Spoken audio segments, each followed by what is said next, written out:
You are watching Live OK Television.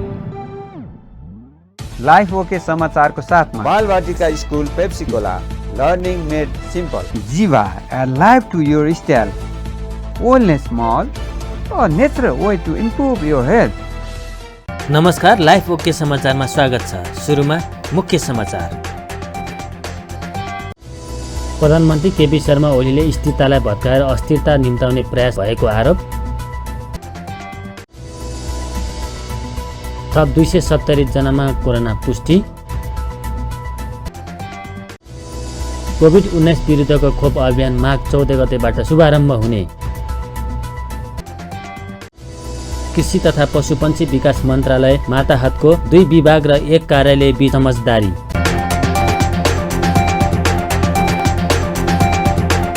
अब समाचार विस्तारमा। प्रधानमन्त्री केपी शर्मा ओलीले स्थिरतालाई भत्काएर अस्थिरता निम्ताउने प्रयास भएको आफूले जनतामा आइतबार काठमाडौँमा अपङ्गता भएका व्यक्तिहरूसँग भएको साक्षात्कार कार्यक्रममा प्रधानमन्त्री ओलीले स्थिरताको लागि ताजा जनादेशमा जाँदा संविधान विरोधी काम नहुने तर्क समेत गर्नुभयो। प्रधानमन्त्री ओलीले संसदलाई 5 वर्षको जागिर ठान्नेहरूले अहिलेको कदमको विरोध गरेको आरोप लगाउनुभयो। अब निर्वाचनबाट नै को सही र को गलत भन्ने निर्णय हुने भन्दै प्रधानमन्त्री ओलीले निर्वाचनमा ध्यान केन्द्रित गर्न सबैलाई आग्रह गर्नुभयो। ओलीले देशमा सुशासन कायम गर्नु र विकास गर्नु नै सरकारको काम रहेको जिकिर गर्नुभयो।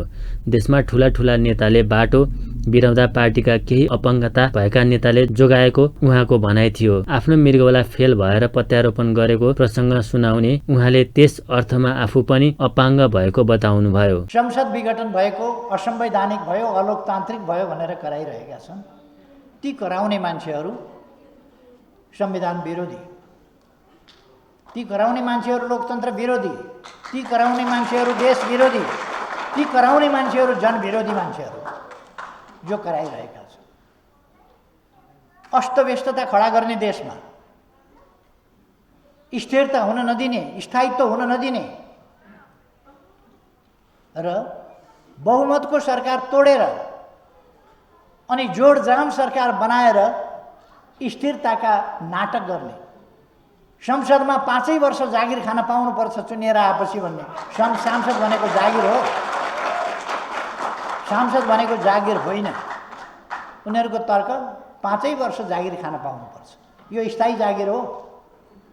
जनताको सेवा गर्नुपर्ने, देशको सेवा गर्नुपर्ने ठाउँमा देशको सेवा नगरेर अरूद्वारा निर्देशित, अरूको इसारामा अरूका लागि काम गर्ने भएपछि स्थिरतालाई भत्काएर अस्थिरतातर्फ मुलुकलाई धकेल्न खोजेपछि स्थिरताको लागि जनतामा ताजा जनादेशका लागि जानु र ताजा संसद कुन सांसदहरूले के कस्तो काम गरेका छन् जनताले मूल्याङ्कन गर्नु पर्यो। जनताले कस्ता काम गरे यिनको मूल्याङ्कन गर्नु पर्यो र त्यसअनुसार पुरस्कृत गर्ने कि सजाय गर्ने त्यो कुरा जनताले फैसला गर्नु। मैले आफ्ना हातमा लिएको छैन। मैले आफ्ना हातमा लिएको भए तानाशाही हुन्थ्यो। जनताका बीचमा जनताको फैसला, तपाईँहरूका बीचमा तपाईँहरू फैसला गर्नुहोस् भन्दा म तानाशाह भएँ। मैले त फैसला गरेको छैन। मैले फैसला गर्छु, मै शासक हुन्छु, मै रहन्छु। जोडजाम जोड घटाउ गरेर, जाल जेल षड्यन्त्र गरेर, किनबेच र तिगडम गरेर मै शासनमा रहन्छु भनेको छैन। मैले त जनताका बीचमा जाउँ, मेरो काम के भयो त्यो पनि जनताले मूल्याङ्कन गर्नुहोस्, अरूका काम के भयो त्यो पनि मूल्याङ्कन गर्नुहोस् भनेको छु। त्यसकारण दाजुभाइ दिदीबहिनीहरू, तपाईँहरू कुनै पनि अलमलमा नपर्न म आग्रह गर्न चाहन्छु। देश अगाडि बढेको छ, अगाडि बढाउनुपर्छ र यस निर्वाचनबाट, आउँदो वैशाख 17 गते र 27 गते हुने निर्वाचनबाट देशको अहितमा निरन्तर काम गर्ने यस्ता देशद्रोही तत्त्वहरूलाई ठेगान लगाउने यो अवसरको रूपमा हामीले प्रयोग गर्छौँ। आज सडकमा सहयोगापेक्षी मानव भेटिँदैनन्, अथवा जसलाई स्ट्रिट म्यान भनिन्थ्यो, स्ट्रिट वुमेन भनिन्थ्यो, तिनीहरू आज भेटिँदैनन् किनभने सरकारले खोजिकन तिनीहरूलाई राख्छ। म पनि अलिअलि थोरै अपाङ्गता भएकै मान्छे हो। मेरो पनि किडनी फेल भएर अर्को किडनी ल्याएर जोडेर राखेको छु। म पनि अर्को किडनीको व्हील चेयर चढेरै हिँडेको मान्छे हो। फेरि अर्को त्यो किडनी पनि फेल भयो। त्यसपछि फेरि अर्को किडनी राखेर नयाँ किडनीको बैशाखी टेकेर हिँडे मान्छे।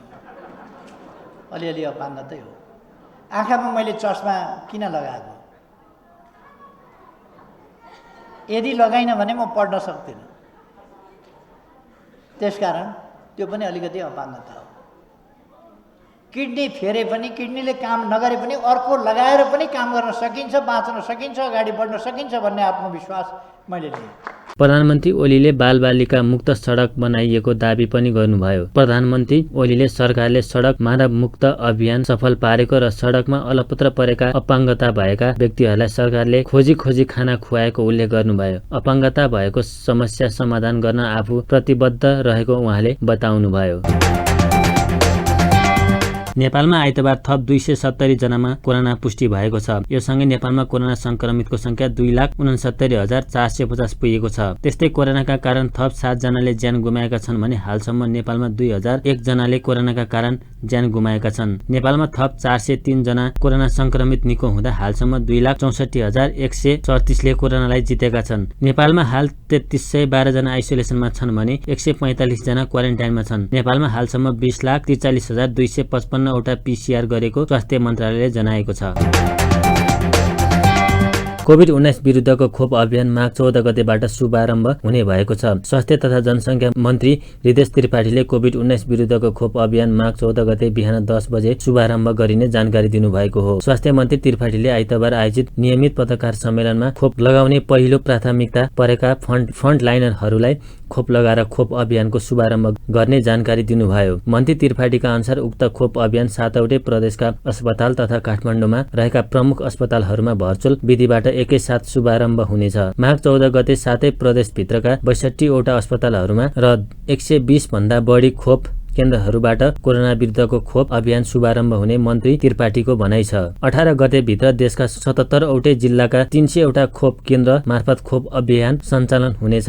मन्त्री त्रिपाठीले पहिलो चरणको खोप अभियान 10 दिनभित्र सम्पन्न हुने बताउनुभयो। पहिलो चरणमा 4,30,000 जनालाई खोप लगाउने लक्ष्य रहेको मन्त्री त्रिपाठीले जानकारी दिनुभयो। नेपाल सरकारले कोभिड-19 खोप अभियान प्रथम प्राथमिकतामा रहेका लक्षित समूहमा पर्ने व्यक्तिहरूलाई खोप प्रदान गरी शुभारम्भ गर्दैछ।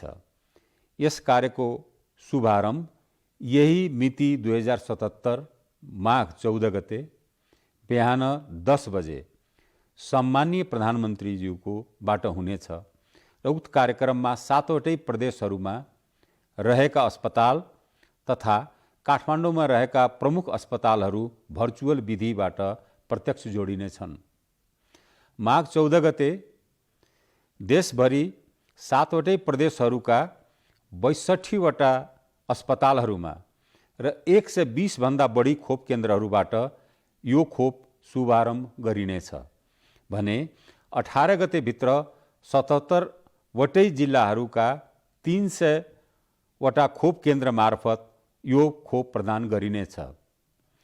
पहिलो चरणको खोप अभियान सुरु गरेको बढीमा 10 दिनभित्र सम्पन्न गरिसकिनेछ। यस चरणमा जम्मा खोप पाउने संख्या हाल प्राप्त जनसङ्ख्याको आधारमा लगभग 4,30,000 जनालाई लगाउने लक्ष्य राखी कार्य तीव्र गतिमा अगाडि बढाइएको छ। यस चरणको सफल कार्यान्वयनले तेस्रो चरणको खोप कार्यक्रमलाई समेत मद्दत पुग्ने आशा लिएको छु। पहिलो चरणमा देखाएका समूहमा पर्ने व्यक्तिहरूले खोप प्राप्त गर्नेछन्। फोहोर मैला व्यवस्थापनमा खटिने फोहोर सङ्कलक तथा चालकहरू, एम्बुलेन्स तथा सवाहन चालक तथा सहचालकहरू, प्रत्यक्ष उपचार सेवा दिने वा खोप व्यवस्थापनमा खटिने स्वास्थ्य कर्मीहरू, खोप केन्द्रमा खटिने सुरक्षाकर्मी तथा स्वयंसेवकहरू, शव व्यवस्थापनमा प्रत्यक्ष खटिने व्यक्तिहरू, महिला स्वास्थ्य स्वयंसेवक तथा सेविकाहरू, अन्तर्राष्ट्रिय प्रवेश बिन्दुमा कार्यरत स्वास्थ्य कर्मी तथा अन्य कर्मचारीहरू, वृद्धाश्रममा रहेका व्यक्ति, हेरचाह तथा व्यवस्थापनमा खटिने कर्मचारीहरू तथा जेलमा रहेका कैदी तथा सुरक्षाकर्मीहरू। आदरणीय दाजुभाइ तथा दिदीबहिनीहरू, आउँदो दिनमा खोप अभियानको निरन्तरता रहनेछ। मन्त्री त्रिपाठीले विश्वभर कोरोना विरुद्धको खोप माग तीव्र रहेको समयमा सरकारको प्रयास र भारतको सहयोगले खोप प्राप्त भन्दै खोपको समुचित प्रयोग गरी खेर जान नदिने पनि बताउनुभयो। साथै प्रदेशमा खोप अभियान सञ्चालनका लागि टेकु स्थित राष्ट्रिय खोप भण्डार केन्द्रबाट साथै प्रदेशका खोप भण्डार केन्द्रमा आवश्यक खोप आइतबार पठाइएको छ।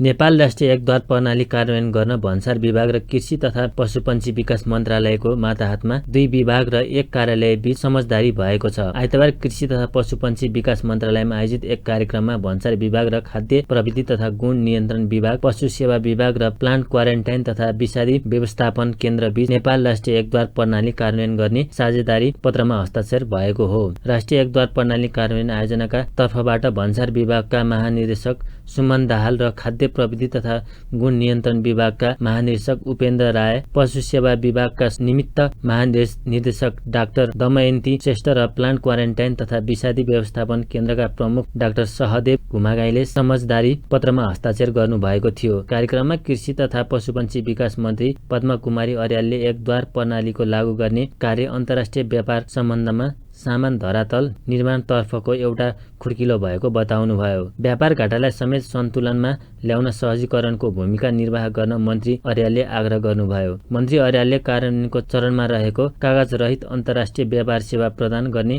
प्रणाली व्यापार सहजीकरणका लागि कोसेढुङ्गा हुने समेत बताउनुभयो। अबको जमाना प्रविधिको जमाना हो। प्रविधिको प्रयोगबाट हामीले हाम्रा काम कारबारलाई व्यवस्थित गर्न पर्ने र परिवर्तनको अनुभूति देखाउन पर्ने भएको हुँदा यो सरकारको त्यो सपनालाई, त्यो लक्ष्यलाई पूरा गर्नको निम्ति एउटा महत्त्वपूर्ण विधिको रूपमा वा सिस्टमको रूपमा यो रहन्छ भन्ने कुरा फेरि मैले यहाँहरूको बिचमा राख्न चाहन्छु। अब दोस्रो कुरा मैले के भन्न चाहन्छु भने हामीले आर्थिक उदारीकरण र खुल्ला बजारमा हामी गइसकेका छौँ। आर्थिक उदारीकरण र खुल्ला बजारमा हामी गइसकेको बेला हाम्रो जस्तो मुलुकमा हामीलाई जुन आयात छ, जुन आयातले हाम्रो निर्यातलाई एक ढङ्गले त्यो खान्छ। कसरी खान्छ? हाम्रा भौतिक पूर्वाधारको स्थिति के छ, हाम्रा सडक सञ्जालहरूको कुरा के छ, अनि हाम्रो जस्तो मुलुकले पुरै माथिबाट उडाएर सबै चिजहरू निर्यात गर्न सक्ने अवस्थामा पनि छैनौँ। यस्तो अवस्थामा हामी हाम्रा प्रतिस्पर्धी क्षमताहरूलाई हरेक ढङ्गले विकास नगरिकन हामी खुल्ला बजार र उदारीकरणको जुन कुरामा हामी गइसकेपछि त्यसलाई हामी त्यो खालको हिसाबले ट्याकल गर्न हामीलाई समस्या हुन्छ। त्यसैले यो खान्छ। अब हाम्रो आयातले निर्यातलाई खान्छ भनिरहेको बेला नखाने गरी एउटा कुरा हाम्रो प्रतिस्पर्धी क्षमताको विकास गर्ने कुरा, दोस्रो कुरा अन्तर्राष्ट्रिय जगतमा बिक्ने चिजहरूको उत्पादन गर्ने कुरा र उत्पादन निर्यात यसलाई सँगसँगै जोडेर लैजाने कुरा बजारसित हेरिएर यो विषयमा अब हामीले गम्भीरतापूर्वक सोच्नु पर्ने र कार्ययोजना बनाउनु पर्ने कुरा छ। कृषि मन्त्रालयका सचिव डाक्टर योगेन्द्र कुमार कार्कीले कृषि क्षेत्रसँग सम्बन्धित अन्तर्राष्ट्रिय व्यापारमा अब सहजता आउने बताउनुभयो। यस्तै एकद्वार प्रणाली कार्यान्वयन आयोजनाको तर्फबाट कार्यक्रममा बोल्दै भन्सार विभागका महानिर्देशक सुमन दाहालले अन्तर्राष्ट्रिय व्यापार सहजीकरणको नयाँ युग सुरु हुनै लागेको बताउनुभयो। पूर्व प्रमुख निर्वाचन आयुक्त डाक्टर अयोधी प्रसाद यादवले अदालतमा निर्वाचनको पक्षमा फैसला आए पनि आयोगले समयमा चुनाव गराउनको लागि दलभित्रको विवाद हल गर्नुपर्ने बताउनु भएको छ। रिपोर्टर्स क्लब नेपालले आइतबार काठमाडौँमा आयोजना गरेको साक्षात्कारमा उहाँले आयोगले नेकपा भित्रको विवाद समयमै टुङ्गाउनु पर्ने र यसले नै निर्वाचन हुने वा नहुने कुराको निर्क्यौल गर्ने बताउनुभयो। आयोगमा पूर्व नेकपाका माओवादी केन्द्र र पूर्व नेकपा एमाले संयुक्त भएर एकीकरण भएको बखतमा आयोगमा विधान नियमावली, केन्द्रीय कार्य समिति लगायतका महत्त्वपूर्ण दस्तावेजहरू पेश भएको सुनाउँदै त्यसको आधारमा पनि आयोगले नेकपाको विवाद हल गर्नुपर्ने यादवको भनाइ छ। आयोगले सर्वप्रथम निर्वाचनका लागि उपयुक्त वातावरण बनाउनु पर्ने पनि सुझाव पनि दिनुभयो। उहाँले नेपालमा सङ्कटको अवस्थामा पनि दलहरूले आपसमा सहकार्य र समझदारी गरेर आयोगलाई समयमै निर्वाचन सम्पन्न गर्नका लागि सघाएको इतिहास रहेको सुनाउनुभयो। अब वैशाख 17 र 27 को निर्वाचनको मिति घोषणा जुन गरिएको छ, मिति घोषणा गर्दैमा मात्रै हुँदैन, त्यसको लागि आंशिक तयारी निर्वाचन आयोगले गर्दै जाँदा पनि बाहिरी फ्याक्टर छ, एक्सटर्नल स्टेक होल्डरको प्राइम रूपमा भूमिका पोलिटिकल पार्टी हो। अब त्यसमा पनि मेजर पोलिटिकल पार्टीहरूको पनि जुन सरकारमै सहभागी भएको पोलिटिकल पार्टीभित्रको जुन विवाद देखिएको छ त्यो विवादले गर्दाखेरि हामी अन्यलमा छौँ। हामी अन्यलमा छौँ, नेपाली जनता अन्यलमा छौँ, हामी तपाईँहरू पनि अन्यलमा हुनुहुन्छ, सबै अन्यलमा छन्। के हुन्छ के हुँदैन त्यसका निर्वाचन हुन्छ अनि कुरा यथावत रहेमा, तर अरू कुरा यथावत रहँदैन। डिफ्रेन्ट भ्यारिएबल्स हुन्छ जसले एक्टिङ गर्छ, काम गर्छ। अर्कोतिर यो व्यवस्थापिका संसदको पुनर्स्थापना हुनु गरी इन्स्टेड हुनुपर्छ या हुनु हुँदैन, विघटनै सदर हुन्छ, त्यस सम्बन्धमा सम्मानित सर्वोच्च अदालतमा अहिले बहस जारी छ, त्यो सुनवाईको क्रममा छ। त्यो फ्याक्टरले पनि, त्यो निर्णयले पनि निर्वाचन हुने नहुने कुराको निर्णय गर्छ। यदि दुईटै अवस्था छ, आइदर औरको अवस्थामा त्यसको लागि पनि निर्वाचन आयोगले पर्खेर बस्नुपर्ने अवस्था छ र बस्नै पर्ने हुन्छ। त्यसकारण के भने 17 र 27 को निर्वाचनको मिति हुन्छ, त्यो निरपेक्ष होइन सापेक्ष रूपमा हामीले हेर्नुपर्ने हुन्छ र त्यो कोर्टसँग, सुप्रिम कोर्टसँग पनि को निर्णयसँग पनि सम्बन्धित त्यो छ। त्यसले गर्दाखेरि आगामी दिनमा यी सबै कुराहरू, सुप्रिम कोर्टको निर्णय, राजनीतिक दलहरूको आपसी सहमति मुख्य विषय हो जसले निर्वाचन हुने नहुने कुराको निर्णय गर्छ, निर्धारण गर्छ। मैले देखेको, मैले बुझेको बारीबाट तपाईँहरू जस्तै मैले देखेको त्यो। त्यसकारण निरपेक्ष रूपमा निर्वाचन हुन्छ गर्ने भन्ने किसिमबाट मात्रै निर्वाचन आयोगले अगाडि बढेर पनि हुँदैन। जुन अहिले कन्फ्लिक्ट छ निर्वाचन आयोगमा, सरकारमा रहेका राजनीतिक दल नेकपा भित्रको जुन विवाद छ, जुन डिस्प्युट छ, त्यो डिस्प्युट पनि रिजोल्युसनको महत्त्वपूर्ण पक्ष हो निर्वाचनको लागि। त्यो पनि हुनुपर्छ, रिजोल्युसन हुनुपर्छ, त्यो पनि समस्याको समाधान गर्नुपर्छ निर्वाचन आयोगले। त्यो गरिसकेपछि अनि त्यसपछि बिस्तारै निर्वाचनको वातावरण बन्ने त्यो कोर्टमाथि निर्भर गर्छ। राजनीतिक दलहरूको अनुकूल वातावरण भएन भने निर्वाचन गर्न गाह्रो रहेको उहाँले बताउनुभयो। नेपाल चीन स्तम्भहरूको जीपीएस कोर्डिनेट सार्वजनिक गर्नुपर्ने माग राख्दै राष्ट्रिय एकता अभियानले काठमाडौँ स्थित नापी विभागमा धरना दिएको छ। नेपाल चीन सीमामा स्थित दुई देशको सीमा छुट्याउने स्तम्भ नम्बर 11 र 12 को जीपीएस कोर्डिनेट सार्वजनिक नगरेको भन्दै अभियानले आइतबारदेखि 3 दिनसम्म विभागमा धरना दिने जनाएको छ। अभियानका संयोजक विनय यादवले सिमानाको विषय उल्लेख गरेर सूचना मागे पनि अझै सूचना नदिएको र सार्वजनिक पनि नगरिएकाले धरना दिएको बताउनुभयो। नेपाल चीन सीमा स्तम्भहरूको पछिल्लो सुपरिवेक्षण कुन मितिमा भएको थियो लगायतका विषय पनि सार्वजनिक गर्नुपर्ने उहाँको भनाइ छ। हामीले हाम्रो भूभाग सुरक्षित छ कि छैन, हाम्रो भूभाग ग्रेप्तर छ कि छैन, हाम्रो भूभागमा कति अतिक्रमण गरेको छ चीनले भनेर यो स्पष्ट गर्नको लागि हामी नापी विभागसँग 4 महिना 6 महिना अगाडि हामीले आरटीआई दिएर जीपीएस कोर्डिनेट सार्वजनिक गर्नलाई माग गरेका थियौँ। तर अहिलेसम्म जीपीएस कोर्डिनेट सार्वजनिक गरिरहेको छैन सरकारले। त्यस कारणले यो स्पष्ट हुन्छ सरकारले कहीँ न कहीँ झुटो बोलिरहेको छ र चीनले जुन हाम्रो भूभाग अतिक्रमण गरेको छ त्यसलाई छुपाइरहेको छ, लुकाइरहेको छ र चीनको साथ दिइरहेको छ। त्यस कारणले छिटोभन्दा छिटो जीपीएस सार्वजनिक गरेर सरकारले कति भूभाग चीनले मिचेको छ त्यो सार्वजनिक गर्नको लागि हामीले धरनामा बसेका छौँ र यो धरना 3 दिनसम्म जारी रहनेछ। सीमा स्तम्भहरूको सुपरिवेक्षण अनुसार कुन कुन सीमा स्तम्भ भेटिएको भन्ने जानकारी पनि सार्वजनिक गर्नुपर्ने अभियानको भनाइ छ। अभियानले सीमामा सुरक्षाको उचित व्यवस्था गर्न पनि माग गरेको छ। 2047 सालको संविधान पुनर्स्थापना गर्न माग गर्दै काठमाडौँमा प्रदर्शन गरिएको छ। 2047 सालको संविधान नै मुलुकको हितमा रहेको भन्दै देशभक्त प्रजातान्त्रिक गठबन्धनको आयोजनामा आइतबार प्रदर्शन गरिएको हो। प्रदर्शनका क्रममा माइती घरबाट निकालिएको र्याली नयाँ बानेश्वर पुगेर कोट सभामा परिणत भएको थियो। आम जनतालाई राष्ट्रियता, सार्वभौमिकता र अखण्डताको रक्षाको निमित्त एकताबद्ध गर्नका लागि 2047 सालको संविधानको पुनर्स्थापना अपरिहार्य रहेको गठबन्धन जनाएको छ।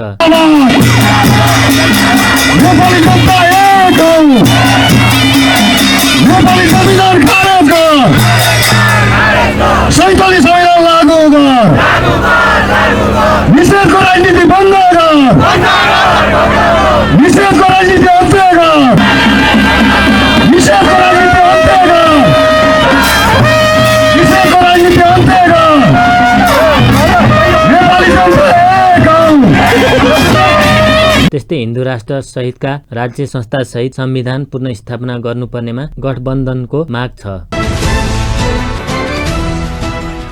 चाताको पहिलो दिन सुनको भाउ ओह्रालो लागेको छ। सुनको भाउ तोलामा 300 रुपियाँले घटेको हो। नेपाल सुनचाँदी व्यवसायी महासंघले जनाएअनुसार छापाला सुन प्रति तोला 92,600 रुपियाँ र तेजाबी सुन प्रति तोला 92,100 रुपियाँमा कारोबार भइरहेको छ। अघिल्लो साताको अन्तिम कारोबार दिन सुन तोलामा 200 रुपियाँले घटेर प्रति तोला 92,900 रुपियाँमा खरिद बिक्री भएको थियो। चाँदीको मूल्य भने स्थिर रहेको छ। यस दिन चाँदी 1,260 रुपियाँमा किनबेच हुँदैछ। चाताको पहिलो कारोबार दिन नेप्से परिसूचक र कारोबार रकम दुवैमा नयाँ रेकर्ड कायम भएको छ। हालसम्मकै उच्च भोल्युम सहित नेप्से अल टाइम हाई बिन्दुमा पुगेको छ। नेप्से परिसूचक 50.20 अर्थात् 2.11% बढेर 2424.84 बिन्दुमा पुगेको छ। यो हालसम्मकै उच्च बिन्दु हो। त्यसैगरी यस दिन हालसम्मकै उच्च रकमको कारोबार भएको छ। 207 कम्पनीको 79,498 पटकको कारोबारमा 9,37,60,53,हजार रुपियाँ बराबरको 1,53,79,000 किता सेयर खरिद बिक्री भएको छ।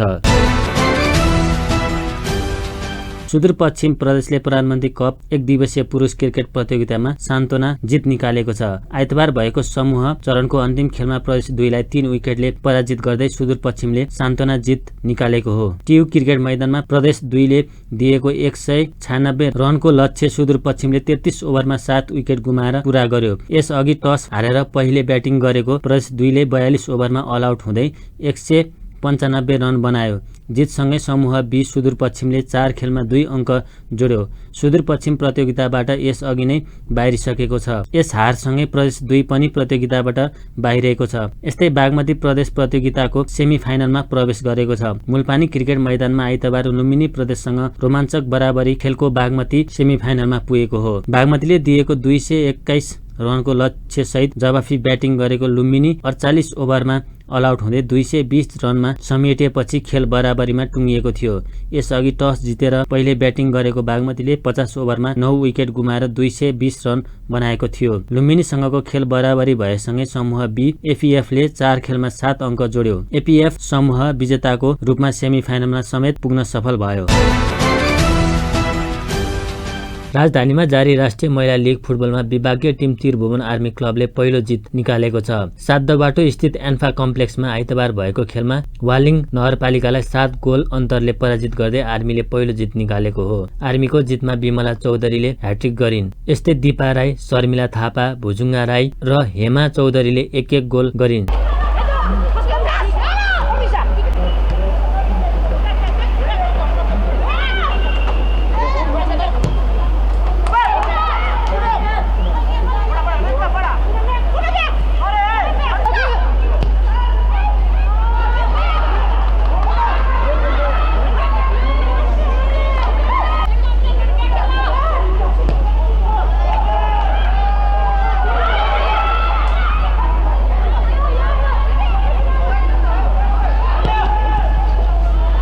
जितसँगै आर्मीले 2 खेलमा 4 अङ्क जोडेको छ। पहिलो खेलमा आर्मी नेपाल पुलिस क्लबसँग गोलरहित बराबरीमा रोकिएको थियो। वालिङको यो पहिलो हार हो। पहिलो खेलमा वालिङले विराटनगर महानगरपालिकासँग 1-1 गोलको बराबरी खेलेको थियो। वालिङले 2 खेलमा 1 अङ्क जोडेको छ।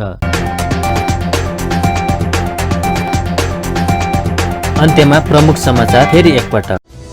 प्रधानमन्त्री केपी शर्मा ओलीले स्थिरतालाई भत्काएर अस्थिरता निम्ताउने प्रयास भएको आरोप। थप 270 जनामा कोरोना पुष्टि। कोभिड-19 विरुद्धको खोप अभियान माघ 14 गतेबाट शुभारम्भ हुने। कृषि तथा पशुपन्छी विकास मन्त्रालय माताहतको 2 विभाग र 1 कार्यालय बीच समझदारी। हस्त अहिलेका लागि लाइफ ओके समाचार यति नै। हेर्दै गर्नुहोला लाइफ ओके टेलिभिजन। नमस्कार।